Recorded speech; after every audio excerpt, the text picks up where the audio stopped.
Hello and welcome to episode 9 of the Very Funny Podcast. Look at us coming up in the world. We're 9 episodes now. I mean, we're practically a Game of Thrones at this point in terms of sheer content. First of all, wow, you look amazing. It's incredible. I mean, a lot of people didn't believe in you. A lot of people thought you couldn't do it, but look at you now. I mean, you look absolutely outstanding. It's an honor that you guys are sitting here and watching my podcast instead of just walking around and having people lavish praise upon you for your incredible physique, your outstanding psyche, and your just overall superb mental state, spiritual awareness, and all without being vegan, which is incredible that you could pull that off. Very difficult to do without getting in touch with the vegan overlords to be able to really become that pure. So it's fantastic. Almost forgot to put the engagement ring on. That's not a... Boom! We're back. And committed to you, though. I'm engaged to you guys. You know, I had to explain to my fiance the other day. She said, "Nemr, do you love me?" And I said, "I'm just with you for the money." And she was like, "Yeah, but I mean, do you love me?" And I was like, anyway, so first of all, I'm very happy to be with you guys again. Since the last episode, a lot has happened. I found out that I was misgendered when I was a young man. And I was, turns out that I was born and assigned the gender of a boy, but turns out I was always a man. So, you know, I for those of you who don't know, I was born when I was 7 years old, and it was a tough birth on my mother, because, you know, she never saw pregnancy. She was just there, and then one day, she felt something and she reached into her bag and I was there. And, you know, sometimes it can be difficult to understand exactly where we come from. But when you have a podcast with people like you who are watching it, is it really necessary to understand where you come from when what's important is who you hang out with? You know what I'm saying? I mean, I'm hanging out with you. So whether I was born a boy or a man, whether I would have been luckier to be born as a woman, more superior. These are all things that, or maybe I would be born somewhere in between. There's a condition where you can be born with both. Had you know, whatever it is, if I was born Christian or Muslim or Jewish or atheist or hell satanic, right? Whatever it may be, I think what's important in life is eyebrows. And if you look here, I mean, wow, right? Can you imagine no eyebrows, but wrinkles like this instead of your eyebrows here? So just imagine one. For anybody listening who's into Photoshop, go on the YouTube video to see this. But you see how I do with my forehead here? Maybe you could Photoshop this instead of my eyebrows. I'm curious what that would look like. So let me just... fantastic. Yes. So anyways, in this past week, I've had a lot of fun because I started a Twitch channel and I do streaming now. Oh, and by the way, I have one show upcoming, Toronto, May 4. So I'd love to see you guys there. That's this coming Saturday. I'm going to be in Toronto. And and last week I was in Irvine on Wednesday, sold out show. So thank you very much for telling your friends and family about the show. I know you did. And thank you to everybody who showed up because that show was so much freaking fun. The people there were amazing, as always. And I still got Toronto coming up. Anyways, this past week I started my Twitch channel, Nemr Comedy. You know, all my platforms are Nemr Comedy. And Twitch, for those of you who don't know, is a streaming service where you can you play video games. Or actually, you stream anything you want, but it's mainly a gaming platform. You play video games, and then you see how this face, this frame would be like smaller. It would be about this big on the side of the screen, and the video game would be there, or whatever else you'd be streaming, or it could be you on the whole screen. But in my case, I'm playing a game called Sekiro. Sekiro, Shadows Die Twice, or as people who don't want to try to pronounce it correctly, call it Sekiro. Playing Sekiro. My hips don't lie. And basically, I'm playing Sekiro online And really what my channel is for me is me having more fun. I love gaming. I think I've talked about it, I believe, here on the podcast before, but I'm not sure. You know what? I haven't maybe talked about my love for gaming. I think I did briefly. But I love gaming, and when I'm gaming, I'm usually entertaining myself. So as I'm gaming, I'll be singing, I'll be saying catchphrases, I'll be having a good old time. I don't play multiplayer games. I like to play single player. I like to play single player games, and that are, you know, narrative driven RPGs, role playing games where you have character development and story arcs, and they're just beautiful, and the gameplay has to be great. Like, I love great games, but single player. And before Twitch, there was never really any way to enjoy that experience with somebody else unless they were here at my house, or I was on their couch or whatever, and we were playing, and I'd be making them laugh while I play. I always like to make people laugh. And the Twitch is an amazing platform because it's basically now my ability to do a different kind of show. So, you know, the podcast here is a kind of show. When I'm on stage, it's a kind of show. And when I'm playing video games and narrating and making jokes all the time and acting different characters, that's a show in and of itself, and it's really exciting for me to express myself artistically in multiple different formats. So whether or not you play video games or you don't, I'd love it if you guys would jump to Twitch and throw a follow over there so you know when I'm online, and jump on in. There's the chat, just like we got when we're watching the premiere here, and we got some of the people who are fans of the podcast always on the premiere here that are also joining me over there, and it's so much fun to have you guys there. And let's laugh some more, right? The link is twitch.tv /Nemr Comedy. You just go to twitch.tv, search for Nemr Comedy. Links below, as always. So when it comes to gaming, this is something about the world that I don't understand. We're into storytelling, okay? When we go to watch a movie, it's because of this, you know, more often than not, you're going to see it for a purpose. If you're going to watch an action movie, maybe you're going to watch it just for the action. But when the action movie has a great story, it elevates the action. As human beings, we're story driven. I think that's what separates us from the beasts, if you think about it, is the fact that we're story driven. I mean, I highly doubt that a pack of hyenas sits and tells one another stories of ancient hyena. This is something that human beings do. We pass our experiences, we pass our mental DNA, our spiritual DNA through the stories that we tell. Japanese culture, they used to believe that, okay, if you have this sword, it was passed down from generation to generation. It had a spirit to it, right? They would believe that the sword would carry with it the spirit of the people that it had killed or the previous fighter in their conquest. And really, whether or not you believe in that, per se, that there's an actual spiritual kind of inhabitants to the physical object, right? Whether or not there's a realm of spirituality that can be connected to the physical realm because the physical realm was so impactful, whether or not you believe that, there's no denying that if you pass a physical object down from generation to generation, it carries more weight because it carries with it the stories. If you hand something down to your children and them to their children and them to their children, just like the Japanese would do, let's say, with a sword, every time you're handing it down, the stories get handed down with it. It's kind of like a physical marker for a genetic, spiritual thing that we have in our mind. So even if you're watching an action movie, if there's a good story, it elevates the action because there are character motivations. The hero, the protagonist, has a motivation. And the villain, the more sophisticated the villain, the more excellent the film. If you take a look at the Dark Knight trilogy, it's for Christopher Nolan. It was the villain that elevated that movie so much. Whether it was the first one with Jesus, his name, what was his name? Oh my God, the name eludes me. Or the second one with the Joker, Heath Ledger, or the third one with Bane. They were master performances. By comparison, Batman's performance was amazing, but it wasn't the showstopper, right? It was the reason that you rooted for Batman so much was because he was in the face of insurmountable odds. One of the problems I've had with the standalone Marvel movies a lot is the motivations of the villains are often very, very weak. Iron Man 2 or 3, he made some guy wait on the top of a building, so now the guy wants to kill everyone. It's weak.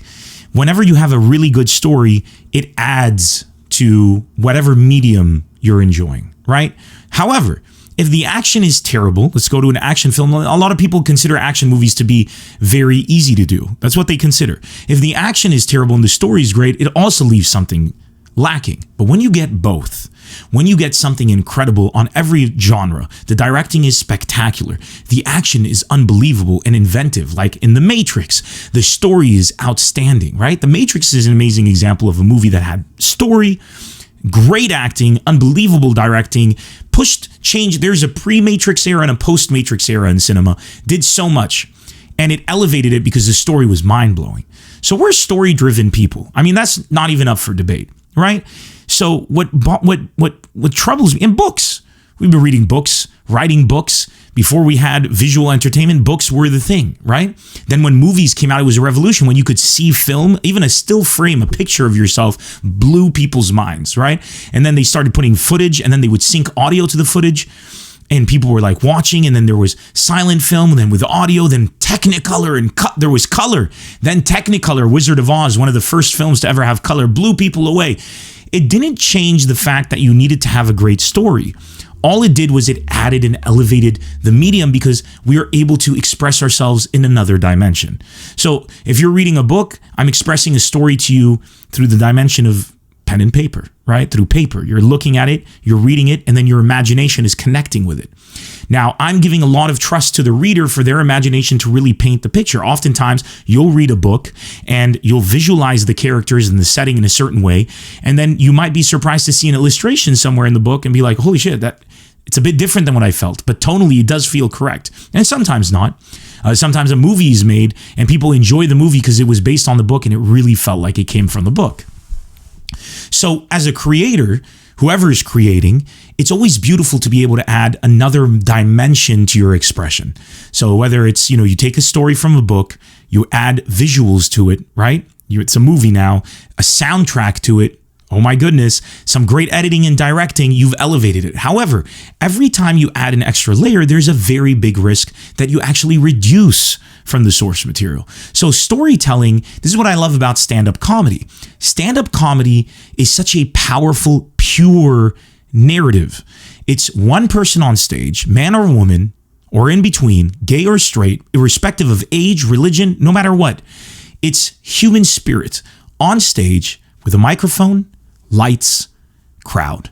It's the simplest, most distilled form of entertainment. Some people will sing, some people will have stuff, some people use effects and stuff inside of the thing, but the greatest stand-up comics would take to the stage, run their hour, 2 hours, whatever it is, walk away.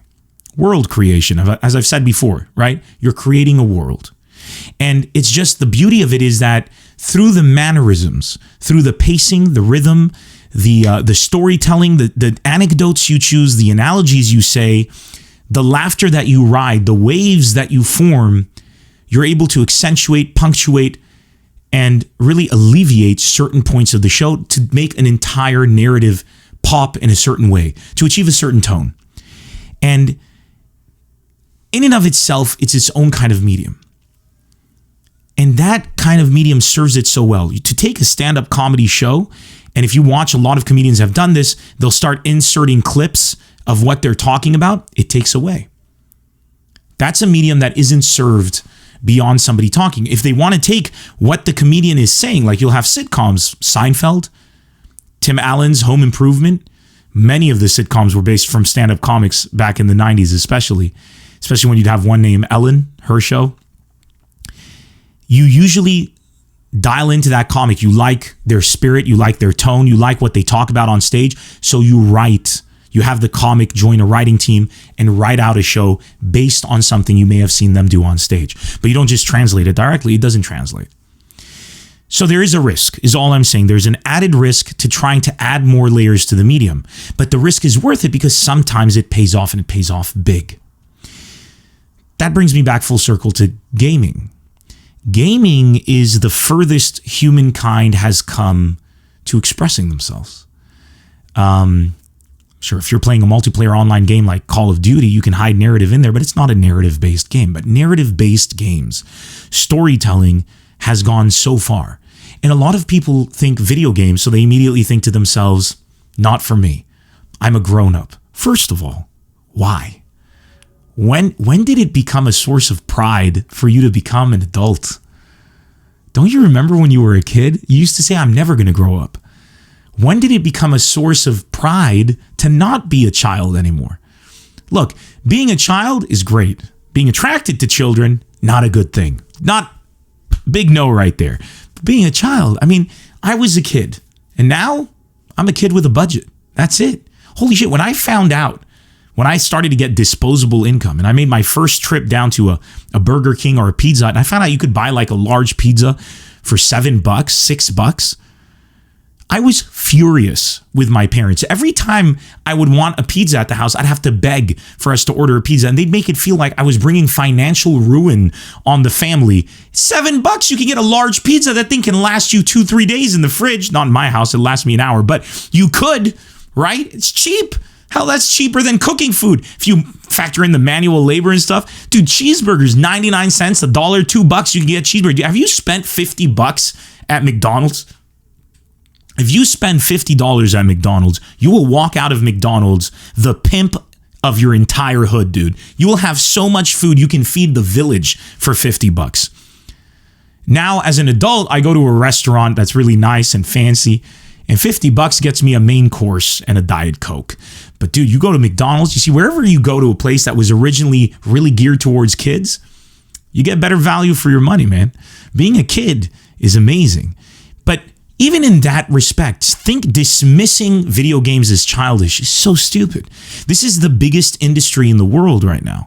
It's the biggest entertainment industry in the world, bigger than movies, bigger than any sport, bigger than anything. I don't know what the exact figures are because I don't have them off by memory, but in the hundreds of billions, approaching trillions of dollars of revenue generated from this, from what we can track each year. It's enormous. So on an adult perspective, you should be interested. But furthermore, from a storytelling perspective, imagine the ability to take a controller in your hand and become the character. As opposed to opening the pages to a book and mentally becoming the character, you are now mentally and physically connected to this character. Take it a step further with virtual reality, which is now becoming more and more popular. You plug in a headset, and now you are the character. Are you kidding me, man? Are you kidding me? That doesn't excite you? I remember when Oculus Rift, which was one of the first VR kits to really go viral, become popular as an actual working kit that really made sense, I applied to get a developer kit. I'm not a developer, but I really wanted to try the technology. And I got the Oculus Rift, I hooked it up to my PC, I put on the goggles, and I had a flying game. I can't remember what it was called, in outer space. I'm not going to remember the name of the game.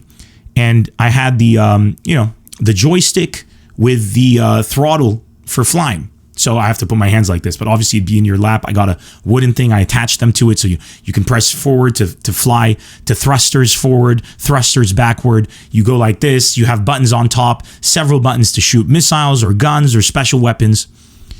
I turn on this game. I put on my virtual reality headset. It's pixelated. The resolution isn't full HD. I think it was 720p at the time. And the display was an LCD. It wasn't what they're using right now. This is years ago. But the mapping was 1-to-1. 1-to-1. Meaning, if in the game, if I turn my head like this, the game is exactly moving with zero delay, 1-to-1. So your brain cannot tell the difference. Your brain is convinced. You know that you're not there, but your brain doesn't. There is a very funny videos. I highly recommend it. Go and just search for virtual reality roller coaster. The funniest video. They plug these people in, they have them standing up, and they do something called Rift Coaster, and I did it to my friends as well. And it's basically a roller coaster simulator that's in your thing. When the drop happens on the roller coaster, these people fall and start screaming. Myself included. I had a friend, Lias and Jim. He's a guitarist. Some of you might know him, very famous in the Middle East. He was screaming like a bitch. And we had to grab him so he doesn't fall over. It was the funniest thing in the world because your brain will, everything is there. All the emotions that you get from fear are there. You can't control it. So I put the goggles on to play this flying game in space. And there, you shoot, you fire, you do all that stuff. I take off, I'm flying, and I can't believe it. I'm in space. At this moment, I'm in space. I'm looking around. I see the cockpit of the plane. And this realism is so important because I'm able to see everything in front of me. When I'm pushing the throttle like this, the throttle in the game is moving with a virtual hand on it in tandem. When I'm moving the joystick, my hand that's on the steering joystick in the game is moving 1-to-1. So my brain is plugged in, and I'm in outer space. I'm in outer fucking space, and the graphics are incredible. And then the fight begins. I start firing lasers. My heart is thudding in my chest.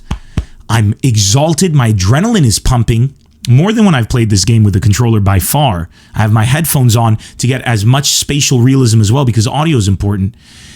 I fire and destroy my first spacecraft. It blows up. The sound explodes from the front. I'm flying towards it. Debris flies over my ship. I hear it flying at the exact same time that it's flying, matched 1-to-1. I look up and see everything flying. I duck like this. I go out. I fly by. I pressed escape, ripped off the virtual reality headset, put it down, took a deep breath, and never turned on that game again. It terrified me how much fun I was having and how much better it was than real life. With the horrible LCD display, the subpar resolution, the fact that my mind was convinced with that made me very excited for when my mind would be convinced with photorealistic graphics, which is where we are pretty much right now, very close to. In fact, arguably some of the video games I'm playing today look better than real life. I would prefer not to have them photorealistic. So, with all of this, people dismiss gaming as childish. I'm going to take it a step further and dive into the storytelling.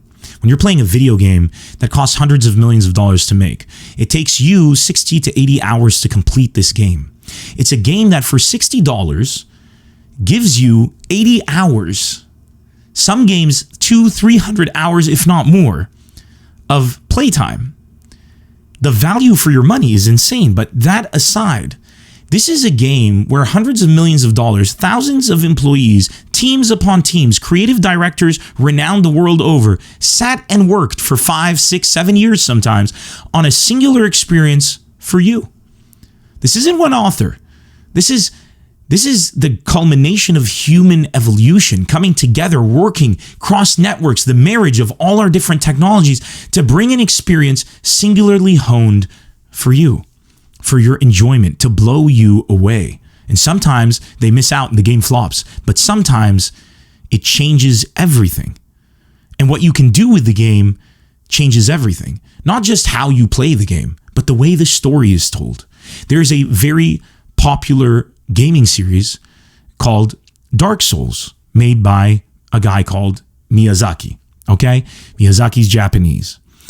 And Miyazaki, in his Demon Souls and Dark Souls, Bloodborne, inspired a whole genre of games called Soulsborne games. And Sekiro, the game I'm playing right now on Twitch, is made by the same company. They also made games like Tenchu, which is a marriage of Souls and Tenchu to get Sekiro, which is its own kind of game. Now, you might ask me, Nemr, how do you mean? Let me tell you how incredible it comes to storytelling, what you can do in video games. If you're playing a normal video game in an open world and you're going around, you meet somebody, you talk to them, they give you a hint, you go to investigate elsewhere, you meet another character, there's a whole storyline, there's a whole thread that you can follow. It's a side quest. It's not the main story. It's character and world building. You can skip it. And that alone is so powerful. The fact that you can finish a game having missed entire story threads, having missed entire levels, areas, says a lot about how much it's left for the individual player to be motivated to want more.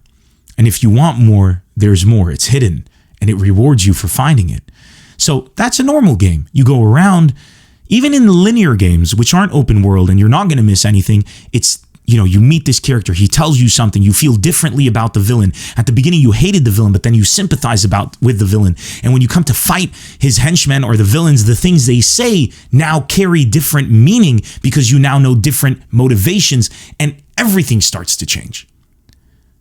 But you can get that from book, you can get that from movie. What the Dark Souls series did, which was incredible, Miyazaki grew up in Japan, was a huge fan of the Tolkien books, Lord of the Rings, all these fantasy lore. He's currently a huge fan of Berserk, and a lot of that bleeds into the Demon Souls and Dark Souls series.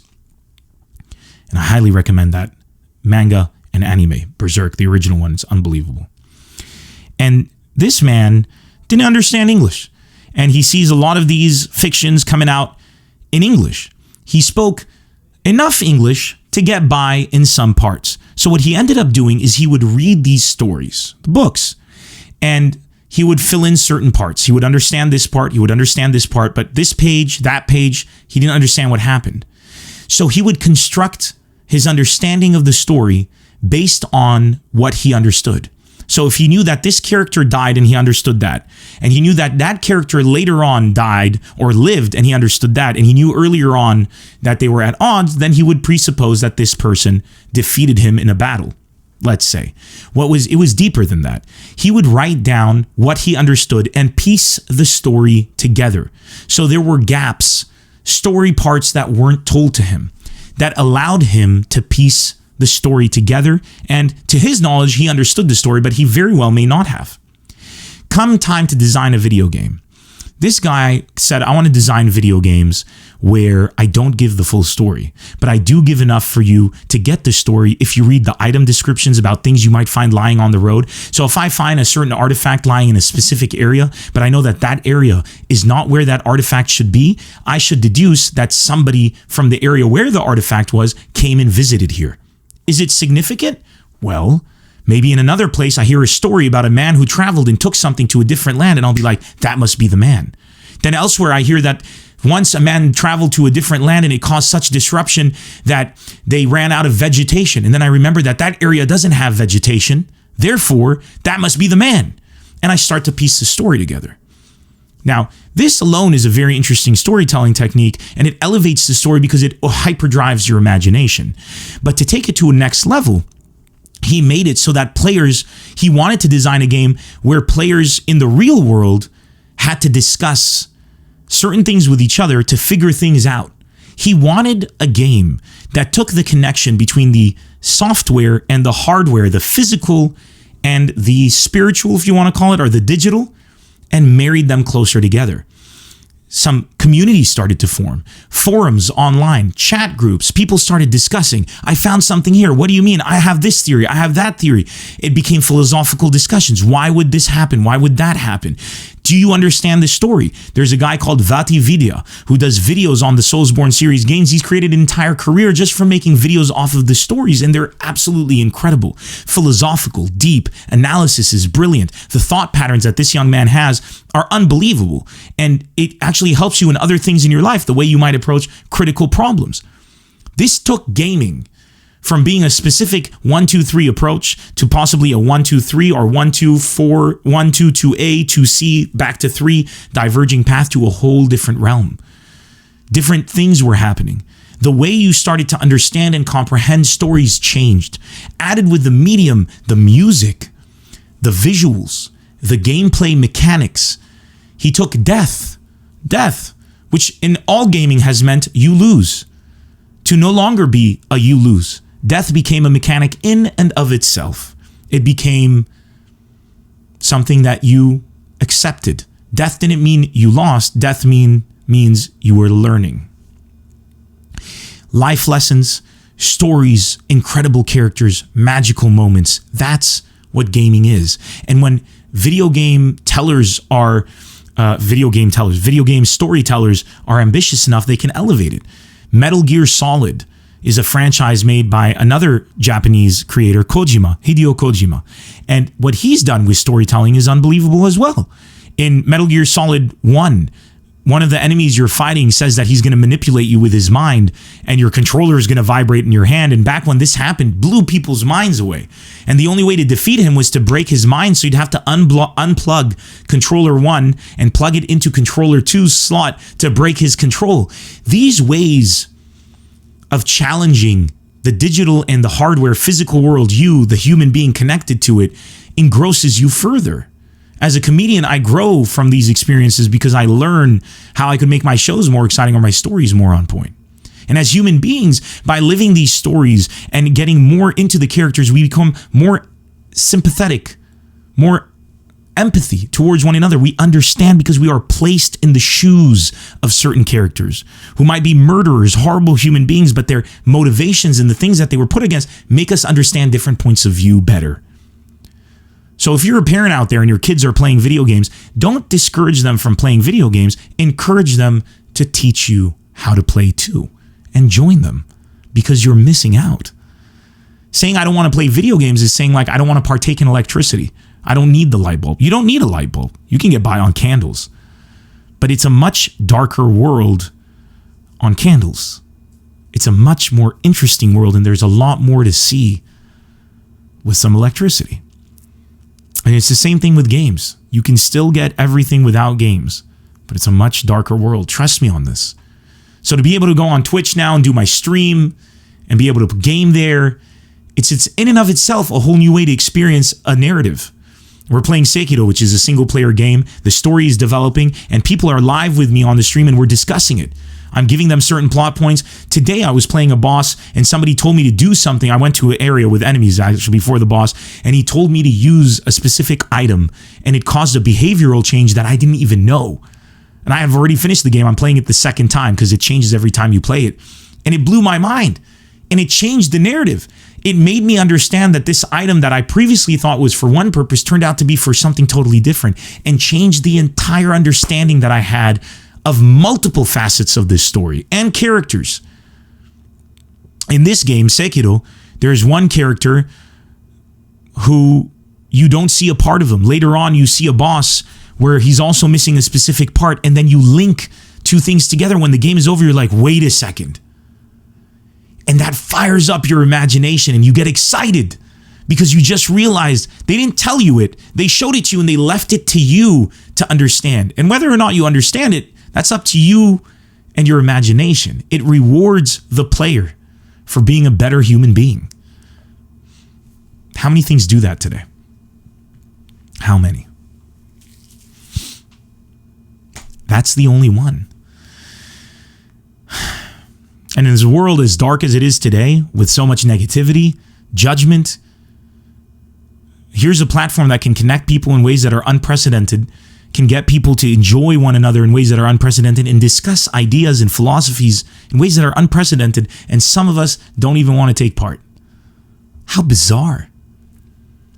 Instead, we take pride in things like college degrees and work experience, which is all great, but that's not legacy building. That's requirement fulfilling. Look, I graduated from a top-tier university, the American University of Beirut. Finest university in the Middle East, oldest university in the Middle East. It's incredible. And I got an unbelievable education. But nothing I learned at the AUB could I not have learned without it. And in fact, I've learned so much more than it could ever have taught me just by YouTubing stuff. And that's the thing about the world we live in today. You don't need a college degree. In fact, a lot of people who are going the traditional route will get a college degree, get a job in a multinational corporation, and rise in the ranks, and one day be making $800,000, $1 million, $2 million a year in salary, working a 9 to 5, waking up, grinding every single day. And then a kid with a dream in the basement starts mixing music together, puts a few tracks out there, they go viral, and now he's making $1, $2 million a night.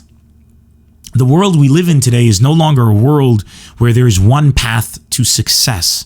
We live in a world today where whatever path you choose, if it's driven by passion, motivation, ambition, you have a chance to see everything that life has to offer.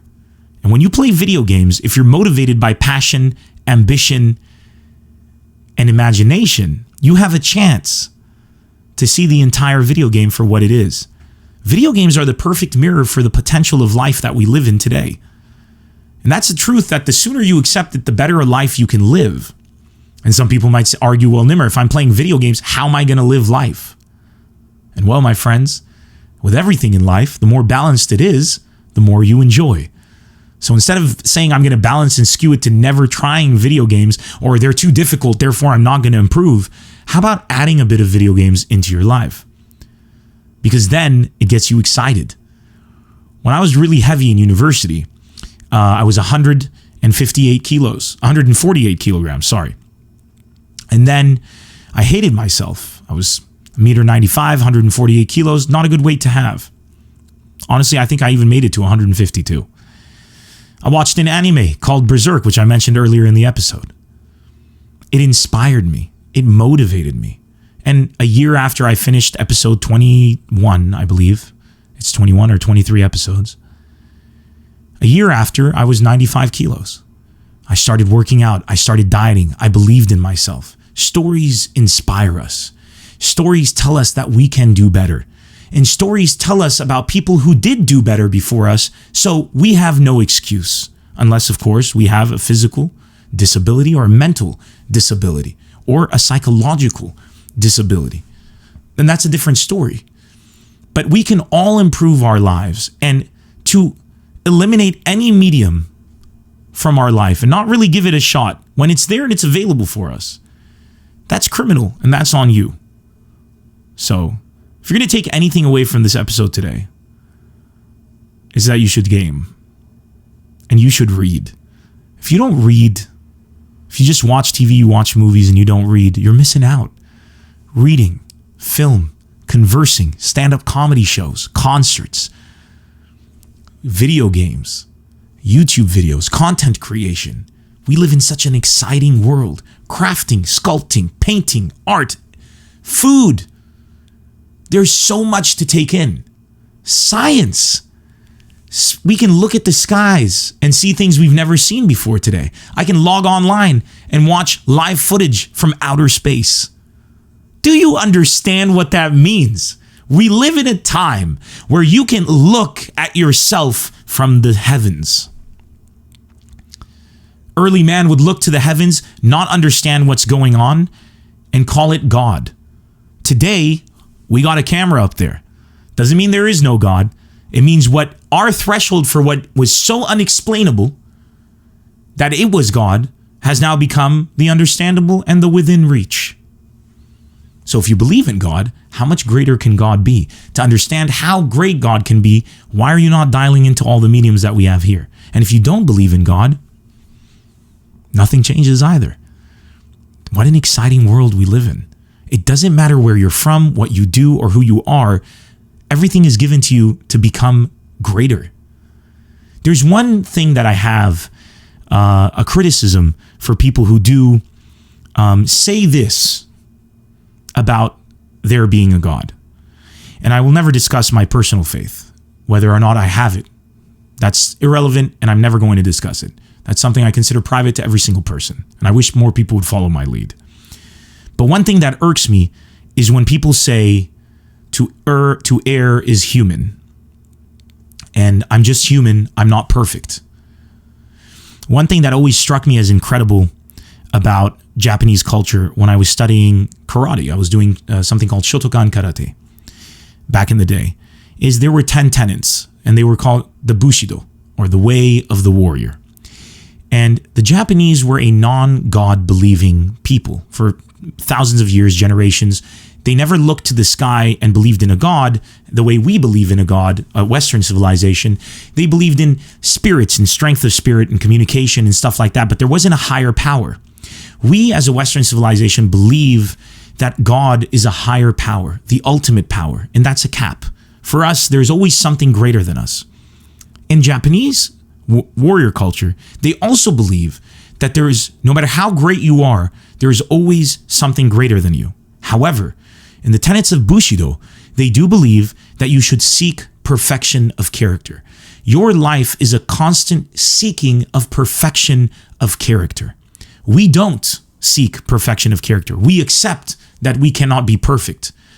Whereas original Japanese culture would tell you that if you are not perfect, then you can do better. For us, if we are not perfect, then we are just human. And I found that a lot of people that believe in God will use God as an excuse. And one thing that troubles me, and I think about this, I don't have any children yet, but I actually wonder, is introducing God as a necessary element in my family smart or limiting? Because I look at it as it's very uplifting and elevating to believe, to have a faith, and to see a higher power that's out there that can lift everybody up, and that if you pray, if you believe, that higher power will be there for you. But at the same time, it's a bit debilitating to tell a young mind that there is always something greater than you. Not that there isn't, not that that might not be true, but to cap imagination by telling somebody that you might not be able to get to a certain peak. Look, I can't fly. None of us can. There is no human being who can jump off a cliff and fly. But when I was a kid, nobody told me that. So I thought I could fly. So my imagination was unlimited. Now I was an idiot and I jumped from a tree and I almost broke my leg. But I had a cape on though. And full disclaimer, like I tied a towel. So I did put A for effort. But sometimes I think to myself, if I wasn't told that we can't fly ever, what may I have invented or created or achieved? Maybe nothing, but definitely more than had I been told that it's impossible. And when you tell somebody that there is a God, that there are some things beyond your control, and everything has a reason, no matter how unjust it seems, it's an easy way to deal with difficult situations. But imagine telling somebody none of that. What would happen if they were not surrounded by any of that? If they were surrounded by the belief that everything is in your power to change, but it's just very, very difficult because it's within your nature to be weak. What would happen? If you ask me, I think that there's a very good argument to be made that we might be better human beings. I'm not saying in the absence of religion. I'm saying in the absence of an absolute. My fiance is Muslim. I'm Christian. This is the faiths we've been born into. I have never seen any behavioral trait in her that differentiates her from me as a human being, and neither her to me. Although one day I'll have her on the podcast and maybe she disagrees and I'm whack. But it has nothing to do with religion. And religion doesn't even come up on the day-to-day at all. I am excited and enthralled that my children will grow up in an environment where they can see a Muslim woman and a Christian guy married and they don't even know the difference. I'm excited for them to live in a household that mirrors the real world, a household where people of different faiths are one and the same, have the same energy, and are able to produce something of beauty. I'm excited for them to be surrounded by beautiful human beings, my family and her family. Because my family and her family, their celebration of faith is so beautiful that even if I was an atheist, and maybe I am, once again, won't say, I would be so happy and humbled to be in their presence. Because anybody who is a truly faithful person, and to be truly faithful, that definition can be debated every day, but my definition of somebody who's truly faithful is someone who celebrates their faith themselves. So somebody who has a certain faith and their faith strengthens them and they use that strength to better the world around them without saying or doing it in the name of the faith publicly. They do it because their faith told them we need to make a better world. It gave them the strength. I do not understand when religion went from being a system to inspire and bring out the best in us as a human species to becoming a system to label us as a human species. The whole point of religion, of a God, is that there are tenets, there are things that are told to you so that you can become a human being that is better to make your world better. You don't make your world better by making it your religion. You make your world better by practicing your religion. People are like, the Muslim faith is growing. The Jewish faith is growing. The Christian faith is too large. Buddhists are growing. Everybody's afraid of some certain thing. Who cares? Is the world getting better? If not, address that. Use your faith to do that. I'm excited for my children to be surrounded by faith, but I want them to understand that that's faith and that's something that every single person understands in and of themselves. I don't want them to believe that there is a faith that they have to adhere to. I don't want them to believe that there is something they can't be. I want my children to think they can be God. I would like my child to watch Avengers and think that he could too one day raise his hand, snap his fingers, and annihilate half the world. And just say to himself, but how? I just need to figure out how. Even if it's until he's 10 or 8. Even if until she's 10 or 8. I want there to be no limits. Why? Because faithfully, I believe in my family. And I want to make them the best they are so I can make the world the best that it is. So by removing religion as the central theme or identifier of my family, at least this is what I'm thinking. Who knows what will happen when I get there? I believe I will empower them to be more than just Christian or Muslim or religious. I'll empower them to be human, which is greater than everything. And if you believe in God, did I just say anything that was heretic?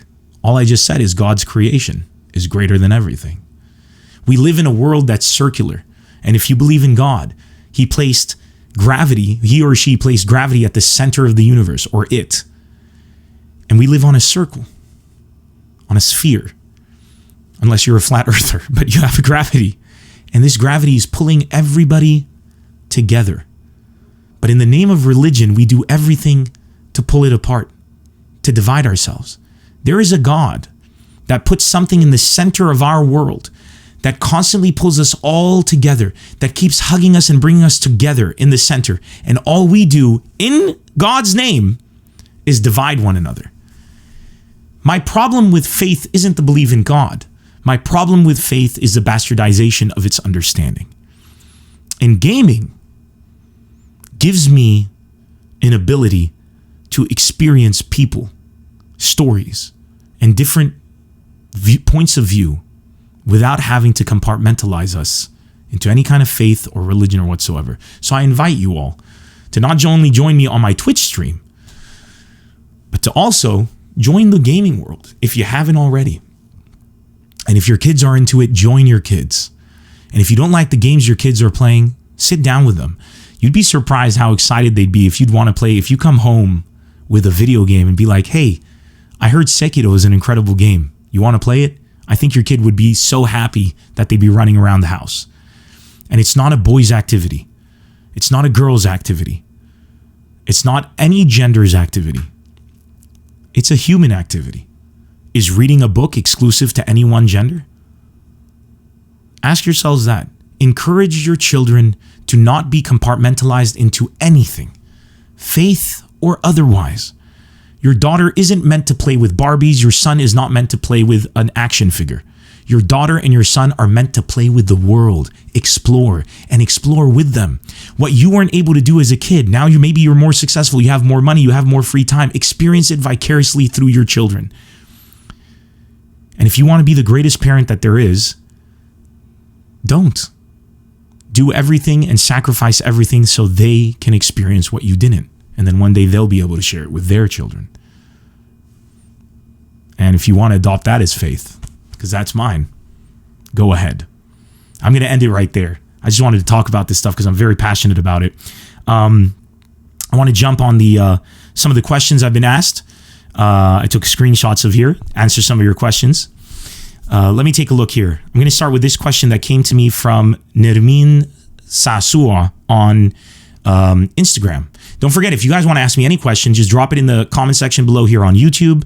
If you're listening on iTunes or Spotify, there is no comment section. So please go to either YouTube or direct message me on my Instagram, on my Facebook, and it's Nemr Comedy on all platforms, or Twitter, or Twitch, Nemr Comedy on all platforms. And Amin asks, she wants to know the importance of accepting oneself and others. Nermin, I believe I kind of answered that right now in the with what I just with this episode. The importance of accepting oneself and others is twofold. You accept yourself so that you can begin to use and explore the potential of you. Whether you're very fat like I was and overweight and disgusted with yourself, I accepted it. I accepted that I was disgusting. I accepted that I hated my body. I did not try to get others to accept me. I accepted myself for who I am. I didn't create a false narrative in my head that I was a beautiful person. If I felt beautiful, I would have created that narrative. I would have had that narrative. I felt hideous. Therefore, I accepted it. And I began to explore the world with that body, with my physical presence. And it turns out that you can change your body in this physical world. So with that body, I did. And I grew. So once you accept yourself, you can then begin the adventure. And when you begin the adventure, that's why you want to accept others. Can you imagine running into certain people in your life and not getting to know them based on a predisposed opinion? How pathetic and weak and stupid are you to say, I hate Jews or Christians or Muslims or Buddhists, or I hate people who are tall or short or fat, or fuck people who play this or that, or screw people who read this or that. So when you find out something about someone, you're like, yeah, bro, see you later. You just cut yourself off from a potential incredible side quest, or maybe something that could become a main mission. In my last episode, I talked about the stand-up comic Arifi Wekid, who is the first ever hijabi stand-up comedian in the world to stand on a stage in the Middle East, get standing ovation in Christian areas as a Muslim woman. Through her stand-up comedy, her courage to try stand-up, then get on TV for it, she met her husband. Married, happy, I hope. Whether or not she's happy, though, her whole life would have been different if she hadn't taken a chance. Hell, my life would have been very different if I didn't leave my job to do this. And if I was like, I'm going to do comedy only for these people, instead of my mindset of I want to make the world laugh and I want to bring people together, I wouldn't be where I am today. I wouldn't know the people that that I do know today. I wouldn't have had the adventures I did today. That's the importance of accepting yourself and accepting others. You shouldn't accept others. That's ipso facto. You start with everybody accepted. You should then proceed to reject others based on your interactions with them. Be wise. Family or not, it doesn't matter. What matters is how they treat you, and that's how you treat them. If somebody's toxic and negative, out of your life. Doesn't matter who they are, family or not. My best friend George is family. We're not related by blood, but he's family. I have family members I wouldn't even consider friends. And that's how I live my life. And you don't need too many friends. Smaller the circle, the better time you're going to have.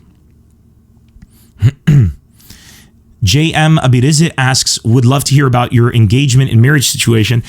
I talked a bit about it in this episode. The situation is I am engaged, going to be married to the woman of my dreams. And as far as I'm concerned, I'm married. I'm not engaged.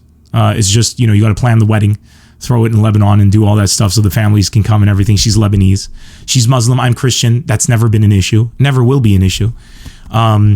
We can't get married at a church without her registering as a Christian or something. I can't do a mosque without, and I don't want faith to be a central theme of my family. So when we do our wedding, we got our own plan and our own ideas for what we're going to do to celebrate our love, because that's what a wedding is supposed to be. And if anybody doesn't like it, they can fuck off, family or not. I couldn't care less. I'm paying, so fuck you. It's that simple. You live much happier when you know exactly what you want in life. I want her. Don't care about the rest.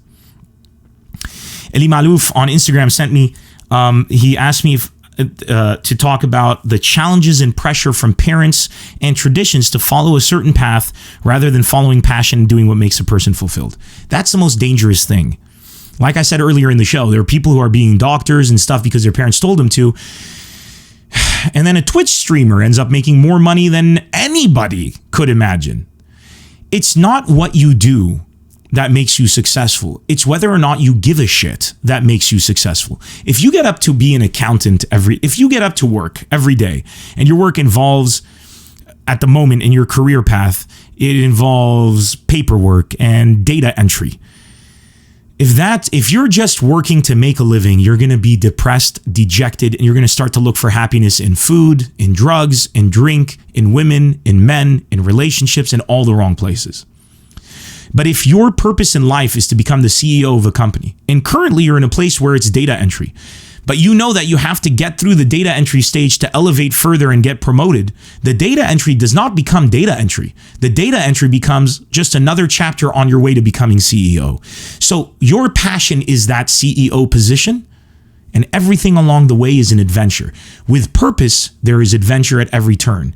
Pressure is going to be sky high, but everybody who's pressuring you is going to be dead one day or another. So do your own thing, because when they're gone, you're going to still be here and you're going to have to deal with that shit. And dude, if you can't handle the pressure, then you're not cut out to handle the reality of whatever it is you want to do. You think anybody was like, yeah, Nemr, go be a comic. It's a great idea. There's still people who don't believe I'm a comic. I got people who come up to me and are like, this is all you do? You know, people who try to bring you down. Everywhere you go, no matter how successful you are, people will always try to bring you down. Do you know how many people come up to me and say stuff? Like, I have friends where they come up to me and they say, I was talking to this guy and he's like, you know, I never really found Nemr that funny. Who gives a fuck what you think? It doesn't matter. Why are you giving your opinion? Why do you care? Why are you still trying to bring me down after everything I've done, all the success that I've had? Why that comment? What's the point? It's because you're so insecure with yourself, you need to bring me down a notch so that you can, by comparison, not be so far away from me. No matter what I do, when I made the cover of Rolling Stone magazine Middle East and I posted it on my thing, people were like, hey man, great Photoshop job. Just keep believing, one day you'll make it. That was actually really funny, right? But people come up to me, man. I'll go do events, private events, where I get paid a good amount of money. Everybody knows that getting me there was a big deal and it was a huge thing. And there will always be somebody at that private event that'll come up to me and be like, so do you do anything? Is this all you do? Just comedy? And I'm making more money maybe in that show than they might make in the entire year, right?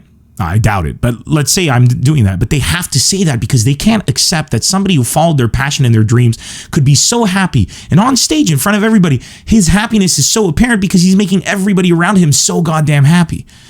It makes them realize, like, I could have been that person if I followed my dreams. But rather than face the reality that they failed themselves because they took the easy way out, they would rather create an alternate reality where I'm a failure.